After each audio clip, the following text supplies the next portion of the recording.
Hello, I'm the composer next door, and I'm your host on this channel where we talk about the most pristine and only the classiest of literature. I'm fucking kidding, this is $3 wine. Let's talk about porn. Now, I face a bit of a challenge with this video in that Lydia at Typical Books already did it. One of her most popular videos is her unboxing of a 25-book Richard Laymon lot. Boy howdy if it didn't inspire me to start my own Richard Laymon collection, and earlier this week I saw a 34-book Richard Laymon lot come up on eBay, and I just couldn't not make an offer, but I didn't think the seller would accept, and it didn't take them long to accept, and it really didn't take them long to ship it. So I'm going to do my best to do a Richard Laymon lot unboxing that's completely different from Lydia's in every way, except for the structure. The difference, though, is that this is 34 books, so I now have pretty much Richard Laymon's entire collection of adult horror novels.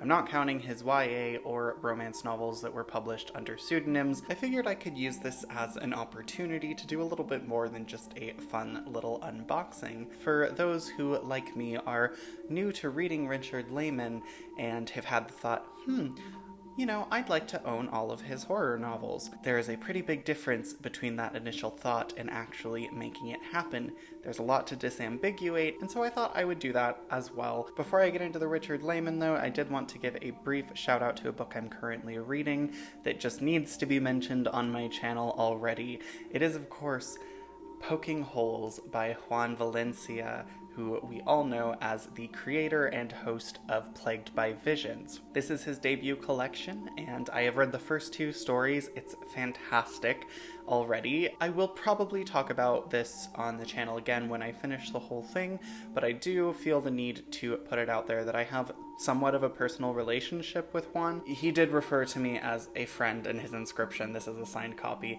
so I think if the author is referring to me as a friend, I can't really play the critic. I will say that from what I've read so far, even if it wasn't written by a friend, it would still be a really fantastic collection, at least so far. I'm only 2 stories in, but already I am sold. So if you are a fan of Plagued by Visions and you have not picked up a copy of Poking Holes yet, I'm happy to add my voice to the unanimous support it's received from those who have bought and read it. I'm really, really enjoying it. Juan told me that the next story that I have to read, User, is his answer to extreme horror, and what most people have told him is the most disgusting story in the collection. So, as you can guess, it's the one I'm most looking forward to reading. Juan, if you're watching this, congratulations. This is a monumental achievement. Very few people write a book, and fewer people write a great book. So with that, let's head on over to my kitchen table for the unboxing, and I will see you again for the final segment of today's video. Okay, let's get to the unboxing. Appropriately, we have this nice butcher knife, very, very Laymon. So there are a couple things to note. The first is that there are going to be mostly duplicates in here of books I already own. And you might be thinking, oh my god, you're crazy. Why would you buy a box of books that you mostly already own? And there's a few reasons. The first is that there's a fair amount in here, at least 3 or 4, where the condition, at least what it looked like the condition was in the seller image, is better than the one that I already have. And there's also a few where it's different editions than the one I have, and as a collector, I do like to have multiple editions of things. You know, I do have a first printing of Off Season, for example, by Jack Ketchum.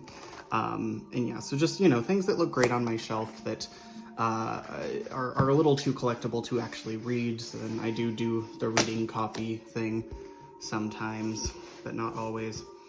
And then reason number 3 is that I get a pretty good deal at the bookstore that I work at in trade credit.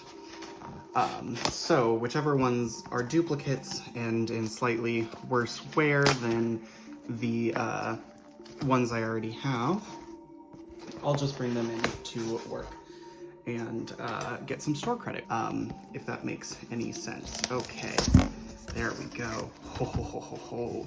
So this is a box of 34 Richard Laymon books. Oh, sorry, my camera situation here is a little silly. I'm filming on my phone, and it is rubber banded to a, a music stand that's perpendicular to the table. And if I bump it, see, just the slightest bump, it's gonna jiggle a bit. So I do apologize for that, but I'll try to keep it as stable as possible. It was advertised as complete collection. It's 34 books, not quite his complete collection. There are 3 that I will still not have after this, but that's pretty close to a complete Laymon collection. And most of these looked like they were in really great condition. So let's unveil. Ta-da! Oh my goodness, wow, those are some really lovely covers. Okay, so this is the only of this such Richard Laymon collection that was included here. This is volume 9, Endless Night and Midnight's Lair. So I think all of his books were published by Headline in these large compendium editions, which seem to be about 2 per book. I would have thought Endless Night, well, I guess they did pair Endless Night with one of his shorter ones. Endless Night is a very long book, and Midnight's Lair is not. So yeah, look at that. Wow, there's the first one, which is, like I said, the only such one. So you will see there's a mix of leisure and Headline editions in here, even though it is mostly leisure. Oh my god. So here's alarums. I'm guessing that's the British spelling of the word alarm. I don't know, do you pronounce the U? Any Brits in the comments, let me know. Is that normal? So this is one of, well, I'll leave the commentary to the next segment. So yes, I'm very excited to have this one I did not have before now. Fiends is a short story collection, I believe. So this is, again, another Headline edition. Wow, really great condition so far. No creasing in the spine even. Yes, so this is a kitty litter. Sounds like an interesting story. So yeah, this is one of, I think, 2 short story collections that are in this box. And here's the other one. Why not get it out of the way? Dreadful Tales. Yeah, look at that. Again, Headline. There's no leisure edition that I'm aware of this particular one. A delicious cornucopia of homicidal maniacs, vampires, and lust-crazed teenagers. Yeah, that's pretty much just Laymon in a nutshell, I would say. It does look like there's a little bit of like dust or a film over this, but the books are in good condition, even if they're not the cleanest. That's not really a big deal to me. Bite. This is a Headline edition, and I do have the leisure version of this. No, that's a pretty neat cover. I like that a lot. Ooh, it does have a sticker on there. Well, this was $1 at one point. Night Show is one that I actually just got. I just ordered a copy of this, but this is in much better condition. I mean, this seems unread. This is like as new, I swear. A really nice condition on that, so I'll definitely be keeping this edition and getting rid of the other one I literally just got. Funland, one I did not have, but I did just order kind of a collector's copy of a rarer edition of it. Ooh, a little bit of creasage on the back cover there, but still the spine is fabulously intact. And that is a beefy book. It's almost 500 pages, my word. Amara.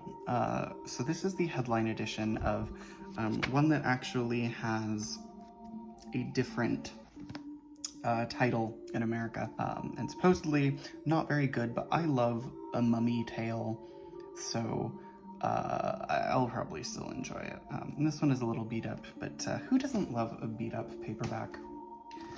Oh my word, okay, and then it looks like it's just this one layer, but holy hell, that's a lot of books. So, after midnight, for as silly as they are, I love the covers of Laymon's books, and just, what's it called? Leisure in general, sorry. Blanked out there. You know, they're just so true to the content. They're a little silly, but, you know, it's what you see is what you get. These are the kind of books that you do kind of judge based on their cover, and in my case, I judge them supremely entertaining and exactly what I'm looking for in a fun book.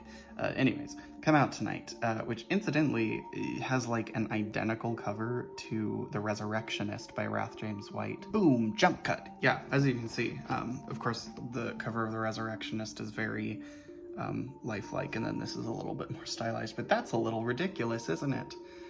Leisure, what are you doing?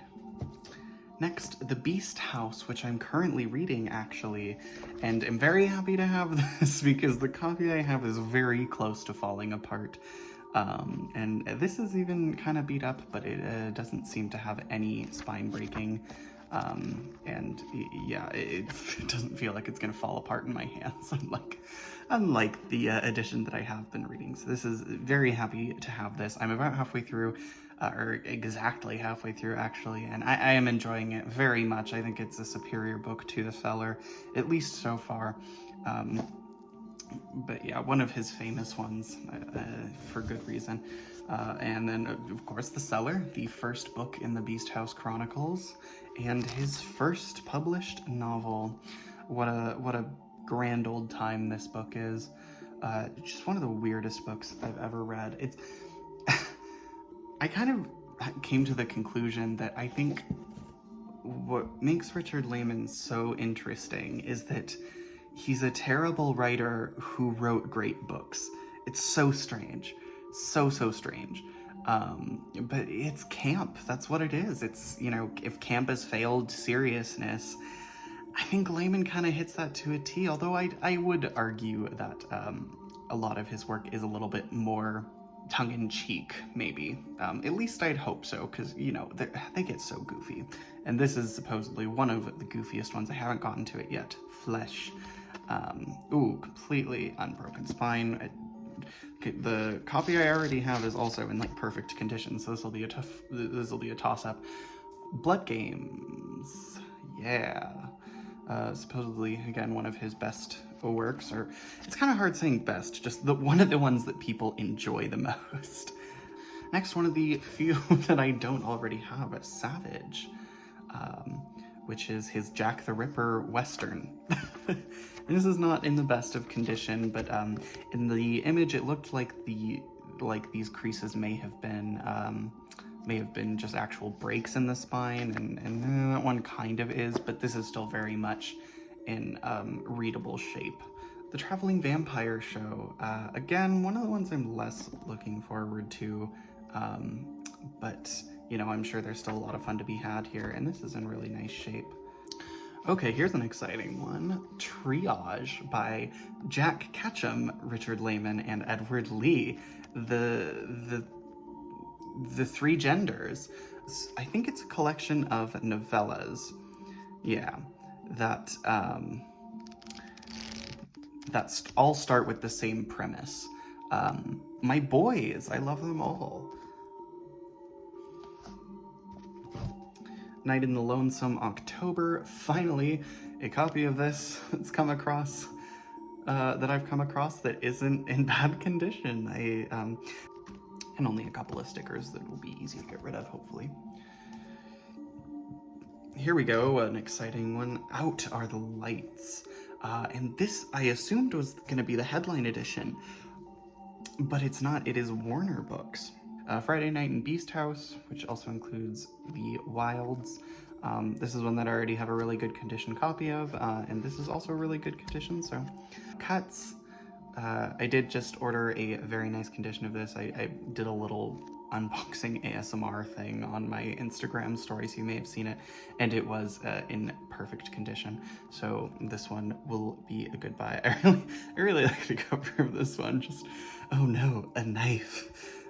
which seems to be the premise as well. Just, oh no, a knife, a guy likes to cut things. The Woods Are Dark, my favorite Richard Laymon novel that I've read so far, but that I didn't actually own until now. The copy I read was a library copy, so this is a fantastic cannibal book.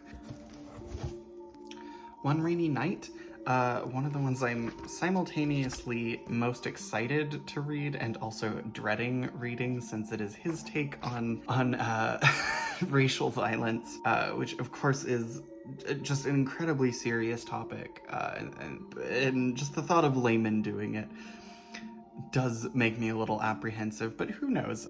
Still, One Rainy Night, one of the big holes in my collection that I'm happy to have filled now. Among the Missing, Darkness Tell Us, another fan favorite, and one of the ones I'm most looking forward to reading. And ooh, this is much better than the copy I have. Fantastic. Okay, here's an interesting one, Tread Softly. This is one that I'm certainly going to be keeping because actually this edition seems to be, it's from Tor, and it seems to be harder to come by, and it's beautiful condition, and what a great cover. Here we have In the Dark, what many consider to be his best work, and the only one that was ever adapted to film, but a very, very independent film that I think is available on YouTube and has never had any sort of theatrical or physical media release. Supposedly you can get sketchy copies of it off of eBay that are just like DVD-R. So yeah, this seems like kind of a Saw type thing, and anyone who knows me knows that I am a huge Saw fan. It's my favorite horror franchise. Yes, I'm serious. No Sanctuary, I think one of his later ones. Again, really good condition. Even the ones that had creased spines in the seller image, they looked like they were worse for wear than they actually are. So that's great. I mean, I haven't come across any yet that are in, you know, unreadable condition or anything. So yeah, this is just fantastic. Body Rides. Internationally best-selling author of To Wake the Dead. That's maybe not the one you would want to use to sell this one. Gosh, this is longer than I thought. My word. Whoa. I have too many stacks here. So there's too many books. God damn it. Endless Night. So again, not only are there duplicates on my shelf, but duplicates in the box. Beware, one of the only ones I've actually read. I have a soft spot for this because it is set in Tucson mostly, and that's where I live. I don't think Richard Laymon has ever been to Tucson. He doesn't write like he knows the area well at all. It's just sort of, it could be any Southwest city. I don't really know why he chose Tucson, but just seeing Tucson referenced in anything always makes me happy because we don't get enough recognition here down in the Southwest. The Midnight Tour, the third installment in the Beast House series, and I believe his longest book, at least his longest leisure. It's almost 600 pages. And our last couple, Dark Mountain, which of course we already saw in the case of Tread Softly. I'm very curious about this one. It sounds a lot like Wrong Turn, and Wrong Turn's a fun movie, so. And finally, To Wake the Dead, which of course is Amara. And so yeah, a couple of duplicates here. So as you can, so it was advertised as his complete collection. As you can tell, there are a few that are missing, and we'll get into those in the next section. So like I said earlier, I wanted to simultaneously do just a reshelving. You can see all the empty space on my shelf behind me. I've just taken all the Laymon books off and put them in chronological order, rather than trying to shuffle in the few that I didn't already have. So I'm just going to go through each, mention the publisher, disambiguate where the weird shit arises, and also letting you know which books you probably can't find in leisure form, at least as far as I have seen. They were not ever picked up. If you are looking to complete your Richard Laymon collection, you are going to have to go outside of leisure. Luckily, it does seem that most of them are available to order used pretty cheap. So let's see if we can get through this relatively quickly, because my dinner's in the kitchen and I don't want it to get cold. I don't really know what I'm gonna do with this. It is bigger, as you can see, than a mass market paperback, but it's not quite as big as a trade paperback. I'm just gonna leave it off the shelf for the time being. The first book that Richard Laymon had published is The Cellar. This was published in 1980 and is available as a leisure paperback, one of the few that I've read, and is a blast, although not quite a horror novel. The horror is very, very spare. It's not the same case as The Woods Are Dark, which is just a beautiful top to bottom horror fest. Not only is it my favorite Richard Laymon novel I've read so far, but one of my favorite novels I've read this year. This is one that you're going to want to be careful what edition you get, because the first edition in the US was very butchered. This is the restored and uncut edition that was done by his daughter a few years after his passing. As far as I know, the leisure edition is the definitive text. If you can get it, this is the one to get. I believe the headline edition is somewhat different. I just realized I forgot to put them on the shelf, but they're up there now. Next comes one of the ones that is new to me from this lot, Out Are the Lights, and this is the Warner edition. I believe there's also a headline edition. After Out Are the Lights came Night Show, and I actually decided to keep the edition that was already on my shelf. It's a little worse for wear, but the edition that came in the lot was this weird kind of glossy cover that reminded me of independently published and just sort of newer published stuff. It didn't feel quite right, and the text was a little out of focus. It was strange. So I don't know if it was like a misprint or a bootleg or something weird like that. The one that I already had is still in pretty good shape. I'm going to be able to read it no problem. And sometimes I prefer a somewhat beat up paperback to a pristine one, especially when it's this old. Next we have Beware, another one that I actually have read. I do have a soft spot for it because of its setting, but I don't think it's one of his best. This also is one of the most uncomfortable in terms of sexual assault. As much as the version that I already had was in really good shape, it had only been read once, which was the time I read it. This one's in even better condition. I was pretty surprised when I went through and saw how many of the books in this lot were in better condition than the ones on my shelf. After Beware comes All Hallows Eve, which is only available as headline. It was not in the box, and I do not have a copy. Next comes The Beast House, the second in the Beast House Chronicles. This one is leisure. This is actually the copy that I already owned and that I have been reading. I already switched over my bookmark to the other one because this one has a pretty bad, like a slant to the spine. Next we get into one of those weird, ambiguous things that I was talking about with Tread Softly. It is the same book as Dark Mountain, as I understand it. I believe this is an alternate title. I'll have to do a little bit more digging to see if Dark Mountain changed anything. Tread Softly was published several books before Dark Mountain. Next comes Flesh, which is one of the easier ones to get a hold of. This is also one of the few that Amazon does as a print on demand. Next is one that I always assumed was earlier than it was, Midnight's Lair, and this is the Zebra edition. I did pay a little bit more for this, so I think maybe the headline edition would be cheaper. There is no leisure edition of this one. You're gonna have to find the Zebra or headline. I'm very excited to read this. I've heard it's one of his best works, and anything with cave creatures is up my alley, so Midnight's Lair after Flesh. Next is Resurrection Dreams, which is one of the few that was conspicuously not in the box. This has been one of the easier ones to get my hands on. I did find this physical copy in a local bookstore, so you probably won't have a hard time finding the leisure edition. There is a headline edition as well. Next is one that really confuses me that there's no leisure edition that I could find. There is a 47 North, that's the Amazon imprint, I should say. There is a 47 North edition, but this is Funland, and this is one of the headline editions in the box. And I do have another one on the way that was Onyx. I'd never seen that edition and I thought it looked really cool, so I'm fine having two copies of Funland. After Funland came The Stake, one of his two vampire novels, and what most people consider to be the better of the two, I believe. This is pinnacle horror. I don't believe there's a leisure edition. I'm sure there is a headline edition. From what I've gathered, the Pinnacle one should not be too hard to find. Next comes One Rainy Night. This was put out by Leisure and also has a 47 North edition to my knowledge, so again, one that you probably won't have a hard time with. Darkness Tell Us, the Ouija board story.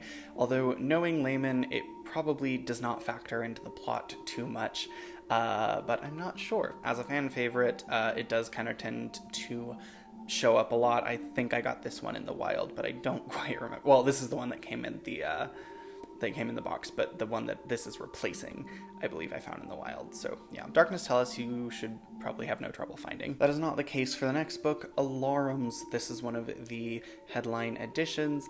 There is an alternate title listed as Alarms, which I'm assuming was from some American pressing of it, but one that I can't find any evidence of. It looks like this is the one that you are gonna find, the headline edition. This is a thinner one and quite nice condition. I'm happy to have this. This is one of the few that I was missing. This is one of 2 giallo thrillers that he wrote.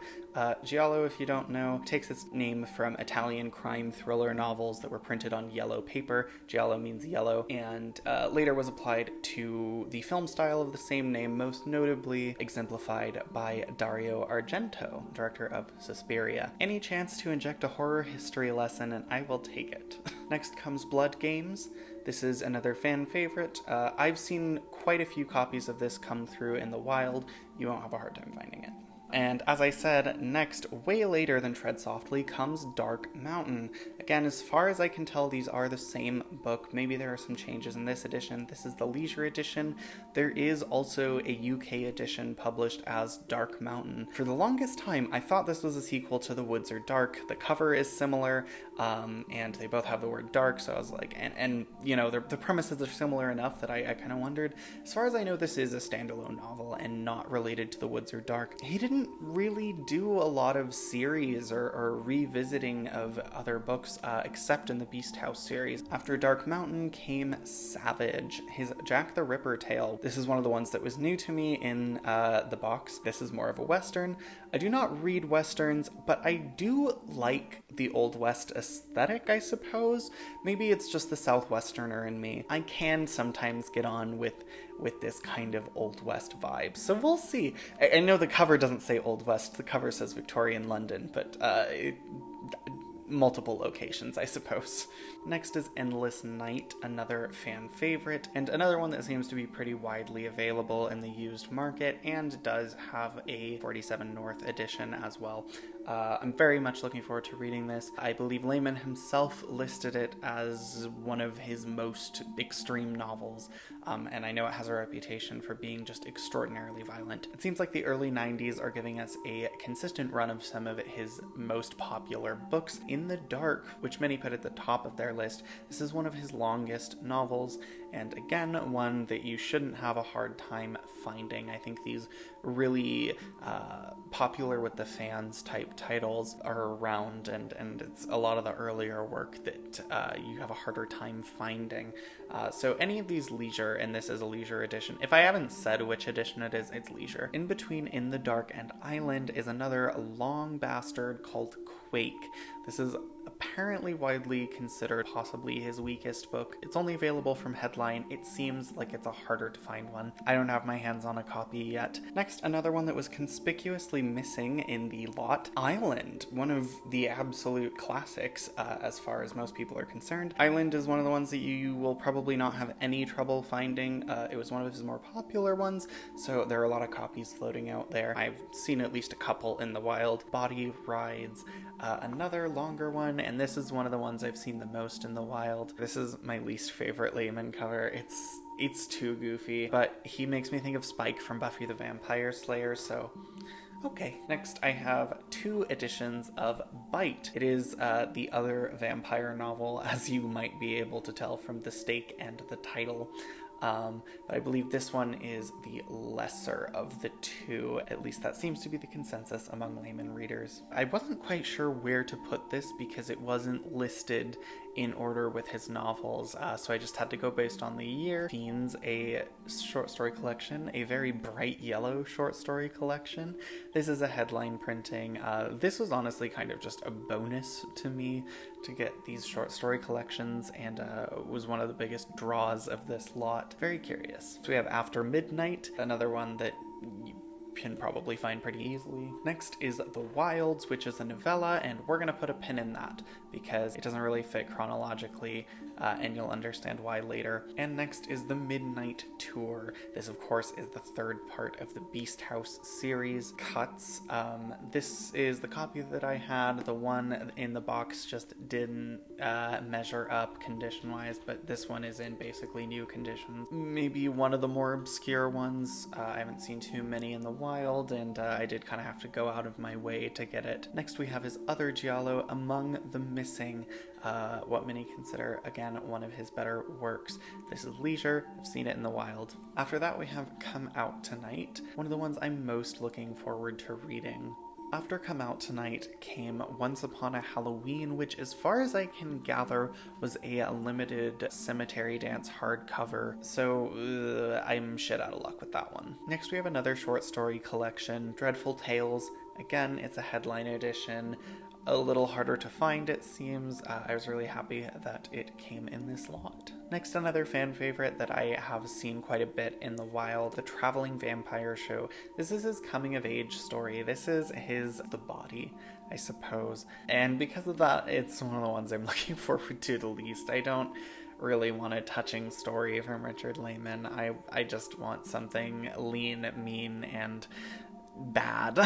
Friday Night in Beast House, which is the final installment in the Beast House Chronicles, and this contains the elusive novella The Wilds, so that's why I didn't have a copy back there, but I do own it, and it is available as kind of the second part of this very short novella. I do also have this Cemetery Dance hardcover of Friday Night in Beast House, which I was lucky enough to find at my job. Never would have expected this to come in, especially just on its own. There wasn't any other Laymon with it as far as I knew. Very cool illustrated hardcover. Next comes Night in the Lonesome October. It was one of the first Laymon novels I bought, so I've always been curious about it, but obviously it's gonna take me a while to get to it. And then next chronologically, but it's not gonna go here on my shelf, is Triage, because Jack Ketchum is listed first and the librarian in me just needs to put it under K. So this isn't gonna go on the shelf right now, but it is chronologically next. I should also mention that this one seems harder to come by, or at least the price point I've seen it going for is a little higher than you might expect. So this is maybe one to treat yourself to. And now we're getting into the posthumously published books, which were pretty much mashups of different ideas that Laymon had, just different scraps of paper from his desk, I guess. And so they have kind of mixed reception among Laymon readers, and the first of which is No Sanctuary. This one took me a while to get my hands on a copy of. I really love the cover. And then we get one of the things that I have to disambiguate, what in the UK is called Amara. This is the UK headline edition, and in the US was published as To Wake the Dead. Widely panned as one of his worst books, but To Wake the Dead, this specific edition of it, is one of the ones that I see the most, for better or for worse. Another sort of cobbled together one, The Lake. This is one of my favorite covers. I love the colors, and just that moonlight on a lake image is so striking. Again, was absent from the lot, but I did happen to already have a copy of, thank God. Thank God, like I couldn't live without one. Well, with cover art this pretty, maybe I couldn't. And finally is another one that has an alternate title. In the US it was published as Into the Fire, yet again absent from the lot. This is the final novel that was published with Richard Laymon's name on it. I've heard nothing but bizarre things about it, so going out on a Laymon note, I suppose, this was published in the UK as The Glory Bus, so that's what the headline edition is called. Here it's Into the Fire. Those are the same thing. And that is the final book in my almost complete Richard Laymon collection. Again, I still need All Hallows Eve, Quake, and Once Upon a Halloween. Two of those should be easy to score, but they're also not ones that I'm missing terribly or that I want to read terribly. Everything that I really wanted to get my hands on with Laymon is now on my shelf. Thank you so much for watching and hanging out as I indulge in a little bit of post-Christmas spending and getting all of these books that I'm going to enjoy the hell out of. As bad as Laymon can get, and he can get bad, I admit, he is never not entertaining. That seems to be his motto as a writer. Above all, entertain. There's just something about the earnestness and childlike nature of the way he writes that is captivating and does feel like a legitimate artistic voice. So yes, that is the end of the Laymon video. Although, I'm going to be reading these, so expect them in future reading updates. I'm going to go finish The Beast House and just enjoy all the new Laymon presents in my house. I will see you next time. I'm the composer next door.